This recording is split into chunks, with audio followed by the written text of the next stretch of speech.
This video is going to talk about halftones. Halftones are an effect or cheat that you use when you don't have access to gradients. Back in the day, they only had 4-color screen print process, and so to get a fade from one color to the next, you had to use halftones. Was one way of doing it. And so the dots that you see on the screen, those are examples of halftones.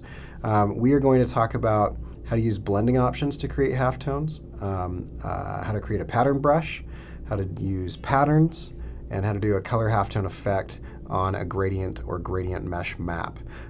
Each one of those things has its own video, and so I'm not going to go into great detail on each one of those things, but I will show you how to do halftones with each one, and then I'll point to the video that further explains that if you haven't watched those already.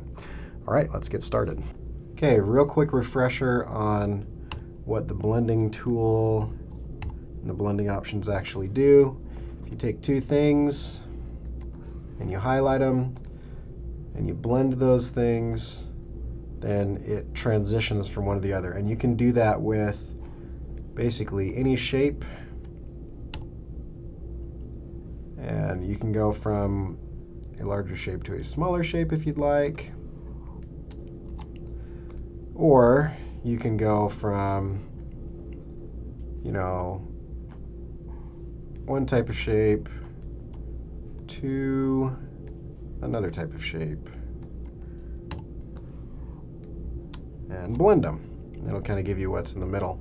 Then if you go to Object, Blend, Blend Options, you can choose Specified Steps, and you can increase the number of steps, or you can choose Specified Distance, and you can increase the spacing or decrease the spacing in between those things. And so that's basically how blending works. Here's how you use it for halftones. Create a circle, and then Alt, click and drag, then make that circle significantly smaller.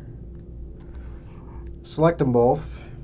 Command Alt B gives you the blending, and then you can come in and you can control that blending by going into Object, Blend, Blend Options.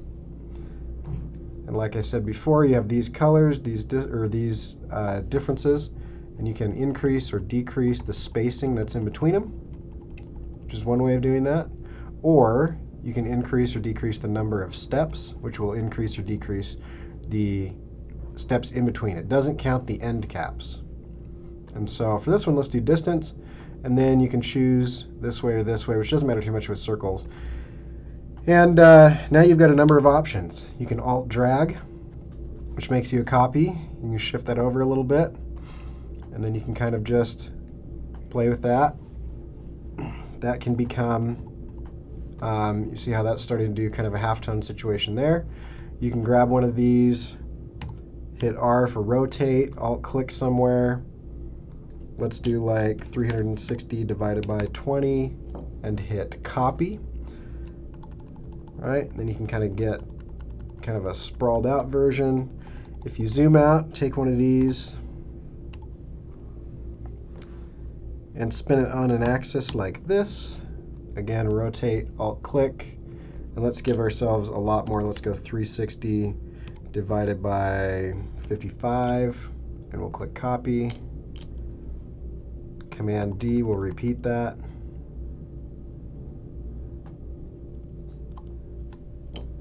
Okay, you can kind of see, maybe we could do more like 100, so let's try that again. R, Alt click, and let's do 360 divided by 100, and click copy. It's a little bit better. Anyway, you can kind of see how that works. Another thing that you can do with these blend lines that's kind of interesting is you can Shift C gives you your anchor point tool, and you can bend and manipulate if you grab the actual handlebar, there you go. You can bend and manipulate, you can pull, how that goes, right? So you can space that out a little bit more or less or whatever. And then you can do the same thing. You can come in and you can say, I want this, and I want to drag it down. And then I'm going to press Command D. Okay, and then you have like the Windows logo. All right, now let's do halftones with a pattern brush. This can be useful because you can create a line, and then you can control that line with the line width tool or with the pen tools, anchor point tool, and the white arrow tool. First off, let's create a halftone. Drag that over, make that smaller. Let's grab them, let's turn them blue for now. Okay, Command-Alt-B to do blend. That looks good. And then for the sake of this, I'm gonna make this vertical. Hold Shift so it locks into place. And then you drag it over to your brush panel button, or the icon. And then you kind of go until you have that green circle with the plus sign. That means you're going to add a brush. And then I want you to choose Pattern Brush. Click OK. And then you'll notice that you have some tiles. For right now, I'm going to click OK like this. Okay. And then we are going to draw a line with our brush. And you will see that because we've applied that brush stroke, that you have this. You can also come in, you can go Shift W, and that brings up your line width tool. And you can increase or decrease the width of those, and it kind of squishes them a little bit, but it gives you a lot of control that way, right? So you can come in and we can go in the middle here. Let's zoom out a little bit. You can go along an edge, do a spiral. So there's lots of different things you can do. You can apply it to an existing stroke. So if I have a stroke like this and click OK, then you can come over and you can apply this to the existing stroke, and it'll do that. Now notice that there are not any corners here on the inside, and that is because we need to add a corner tile. So if you double click on this, you will notice that you have tiles here and here, and then you have inner, and you have an end point, and you have a beginning. Or I guess this is the end and this is the start, right? So if you have at any point in time what you want those to be, what you need to do is, and I'll just show you an example. I'm not going to take the time to actually make it right now, but you can create what it is that you want, and then you come over, mouse over the button again, the icon, okay, and instead of adding a new one, you hold Alt, and then it'll drag and it'll drop that tile, that new thing onto that corner tile, right? So let me show you what that looks like. In our example, Alt like that, and it makes it like that, right? So you can leave strokes, apply to strokes, we'll apply to strokes, and then we come over here, we can look at our example, and where we have this, let's clear this out this way. Okay, on that inside corner there, we've got that. Now let's grab this, and we will make it look different, so that we can tell the difference here, throw that to the center. Okay, now I'm gonna grab this shape, I'm going to go to my brush again. I'm going to go here, hold Alt, and then let go. Okay, and an inside corner, click OK, apply to strokes. Okay, and that applies it to an inside corner. This one is not a 90 degrees, so it kind of tries to shift, and there's some options. You can double click. There's some options there where you can control kind of how that works. There's also some options if you don't want to make your own. You can kind of try to figure that out. Apply to strokes, okay, and it'll kind of give you what's in between in that situation. So that can be useful in a number of ways, especially if you have an edge and you just want to add a brush stroke to that edge. You can kind of have some control with that, and that's another way to do some halftones. Okay, now I'm going to show you how to do patterns and use the blob brush or the shape builder tool or Pathfinder palette to create kind of a shade. And the patterns are going to be a lot more uniform just in nature. So let's talk about that. Okay, so just a quick refresher on making patterns is you select something, draw something, select it, go to Object Pattern Make, okay? And that actually brings you into this situation where you have your pattern options here. You've got Save a Copy, which will add a new pattern to your stroke. You've got Done, which will save over the top of this. You've got grid option, so you can brick by row. Notice how they shift horizontally. You can brick by column. Notice how they shift vertically. You can do hex. You can do hex by row. This tool here, the pattern tile tool, if you click on that, you can increase or decrease the size of your tile here, and that'll spread them out or overlap them or whatever. These options on overlap will tell you it's less confusing if we do, let's do grid here. Let's do brick by row. These options will say, like this one is going to say that the left is going to be on front. As something leaves the left, it's going to be on the top. And then this is going to be the top on front, bottom and front, that type of thing. This will change how many you see of these, and you can dim the copies or not. And so that's basically it. So I'm going to come in here like this, and then I'm going to create another, leave that there, and then I'm going to get out my tool, and I'm going to create another one, and I'm going to make that one a slightly different color. I'm just going to come off of that a little bit. Let's lighten that up. Okay, so now we have those two colors. Let's get rid of dim. Okay, and so we can kind of make some minor adjustments here to our pattern, something along these lines. Once you have a pattern you like, press done. And then here's where it becomes kind of interesting, right? So then you can apply that you just created to anything that you want, right?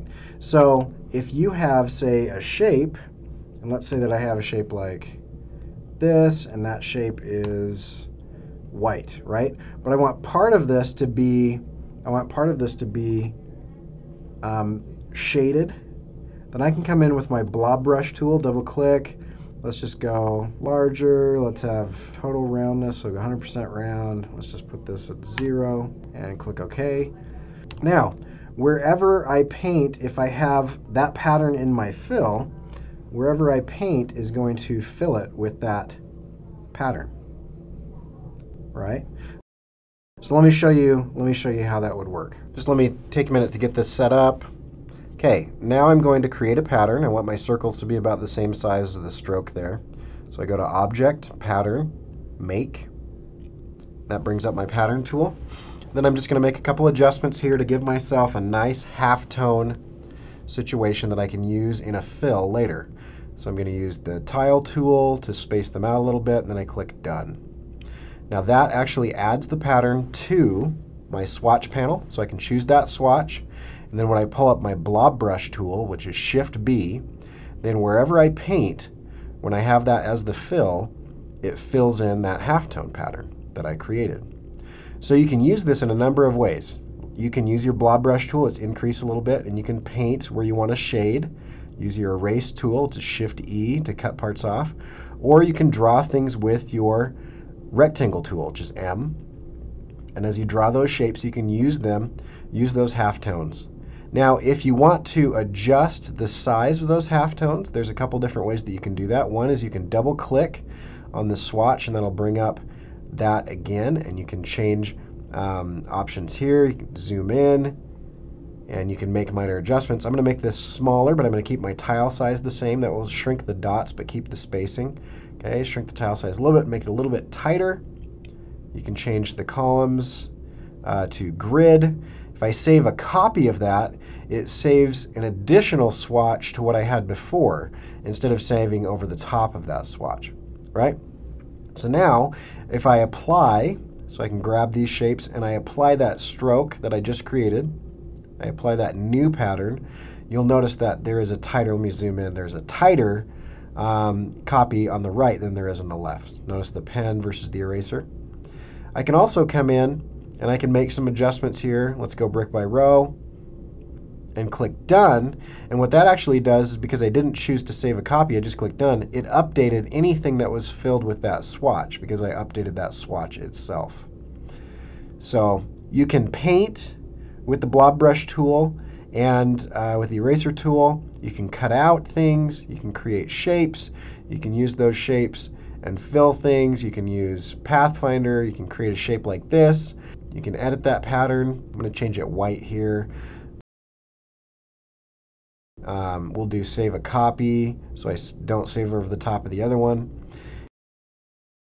And then I can come in here and I can cut some shapes out, and then I can fill some of those with that new white halftone pattern that I created. One last thing that I want to show you that can be really helpful is if you come into a situation like this and you want to change the size or scale of that, if you go over to your scale tool, which is S, but you need to actually go over to it and double click on your scale tool, then one of the things that you can bring up is you can bring up scale, stroke, and effects, right? Transform objects, rectangle corners, or transform patterns. If you take transform objects off and check transform patterns, then you can come in and you can increase or decrease the size. And you'll notice that as I increase the percentage, that the pattern is actually getting bigger, but the shape itself doesn't get bigger.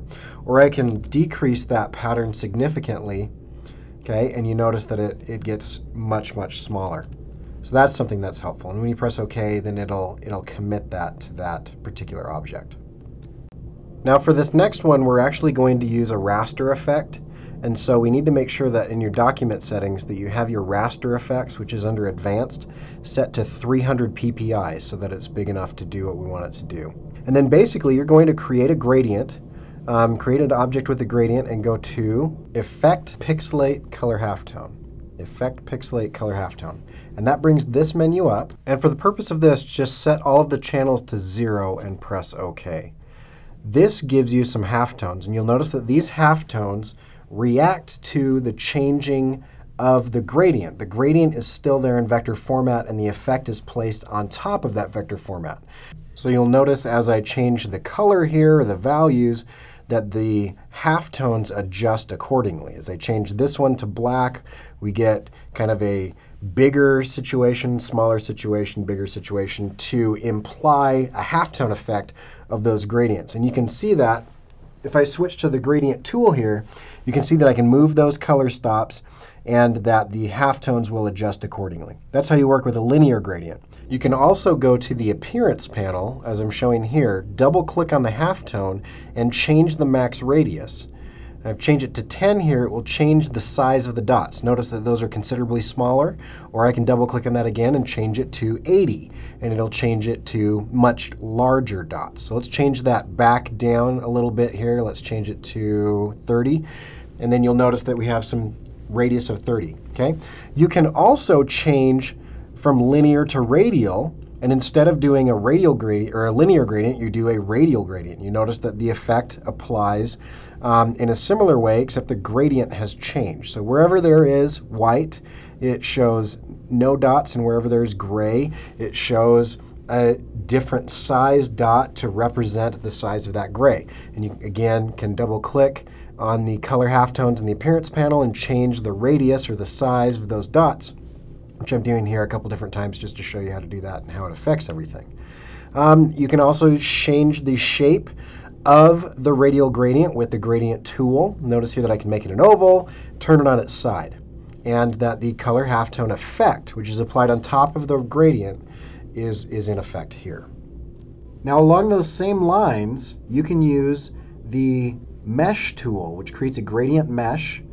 And if you just click in here, there's a video on the gradient mesh tool that you can watch, but if you just click in here and change the colors, now this is a gradient that is neither linear nor radial, and it's a gradient that can be shaped kind of any way that you want, which gives you a more erratic or random halftone situation. So you notice how this kind of shapes like a peanut, but I can still come in and adjust with my white arrow tool, with my convert anchor point tool. I can still kind of adjust these anchor points, these handlebars, or change the colors. And you'll notice I'm making some slight adjustments here. If I change the color of that to a mid-tone gray, it changes that. So you can continue to adjust. Or if you deselect and then select it with your black arrow tool, you can go to your appearance panel, double click on the color halftone, and change the max radius size of those, and it'll redo that so it's smaller or larger. Now once you have this the way that you want it, you don't want to make any more adjustments, you can actually turn this into vector, right? So we'll go to Object, Expand Appearance, okay, and then we're going to deselect, select again, go to Object, Image Trace, Make. This will take a moment. Your computer's going to choke on this for a second because it's a pretty intense process. Okay, and then before you click on anything, don't click expand just yet. Click on this little menu right up here when you're in the image tracing. Okay, and that brings up this menu. I turn preview off because that way you can make some adjustments without it doing everything. I'm going to ignore white, uncheck snap to curves. I want no noise. I want more corners and more paths. And then I'll click preview. It'll kind of choke on it for a minute, and then it's going to show me the result of this. What this is going to do is this is going to give us a vector version of this. And once I'm cool with that, let's say I like that and I don't want any more adjustments, I can click expand. And you now see that each one of these is a vector, right? This becomes a vector shape. We can see it here. It's a big group of a billion little circles and ovals and whatever. And then I can come in and I can do anything I want to this. I can change them to be blue, okay, or I'd actually have to change my color to CMYK, but I can change it to blue, okay, I can change it to red, okay, we can use this on an opacity filter, any number of things. But you now have some vector halftones that you have created from scratch that you can use as you'd like.